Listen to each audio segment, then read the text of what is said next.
Hello everybody, WhiteNoise here. Today we're going to have a look at Battlefield 4's Final Stand DLC, along with some of the new features. First things first, the new knife named the C100, unlockable at level 100 kernel, looks like your normal bayonet knife, but instead it's got an attached bipod.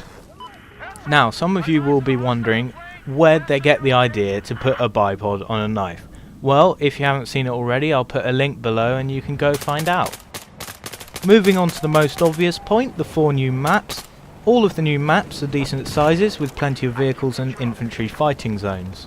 Operation Whiteout, Hammerhead and Hangar 21 are all snow-based maps, with Giants of Karelia being grass-based, although maintaining a sense of the cold. It's flipping freezing up here. Oh, come on. Oh, look, there's a guy! Fire! EA have decided not to add any weapons to the new DLC. Instead, they've added 3 new battle pickups. The first being the XD1 Accipiter, the second being the Rorsch MK-1, and the third being an Icicle. The XD1 battle pickup is a remotely controlled flying drone with a machine gun attachment, capable of keeping you out of harm's way in the heat of a battle. The Rorsch MK-1 is a railgun sniper rifle, capable of taking down infantry and vehicles alike with a small percentage of splash damage. Finally, the Icicle is a very simple addition. On Operation Whiteout, if you find an icicle hanging off the underside of a walkway, you can simply snap it off and use it as a knife. They've also added some new vehicles into the DLC, the main one being the new hover tank. Now the hover tank is what it says on the tin, a hovering tank. As you can imagine, this is very useful. Due to the lack of tracks, you can move in any direction whenever you want, allowing you to dodge missiles with ease.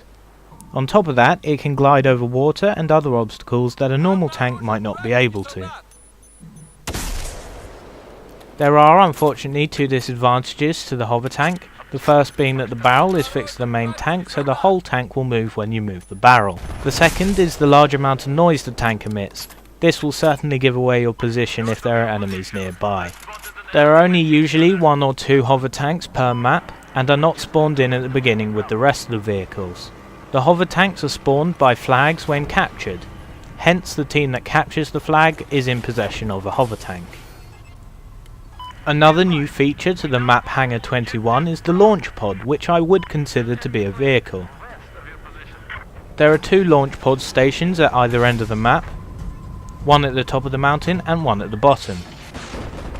Anyone may enter the launch pods and aim it at their desired location.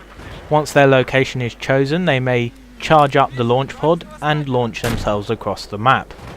Within the launch pod, you are extremely safe. You may launch yourself at the side of a mountain at point blank range and you will not die. The launch pods are a fast and efficient way to get yourself across the map and to any flags that you need to be at. It also adds a new way to flank the enemy. Now, I want to talk about the Phantom program. If you haven't already heard of it, it's a very secretive set of missions throughout Battlefield which you'll have to find in very specific ways. There are 4 Phantom missions, 1 for each DLC, and there is of course 1 for Final Stand. Completing the Final Stand Phantom mission will acquire you a Phantom bow.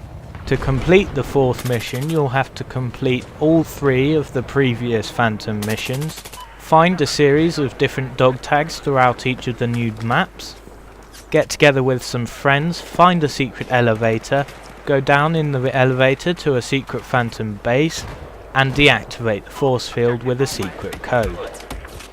Once all that is complete, you have access to the new Phantom bow.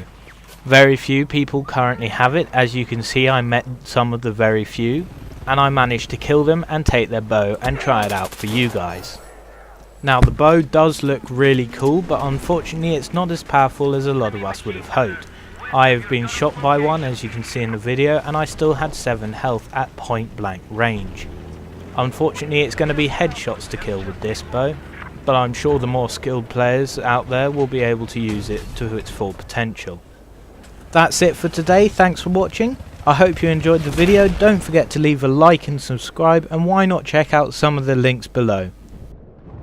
Are you still there?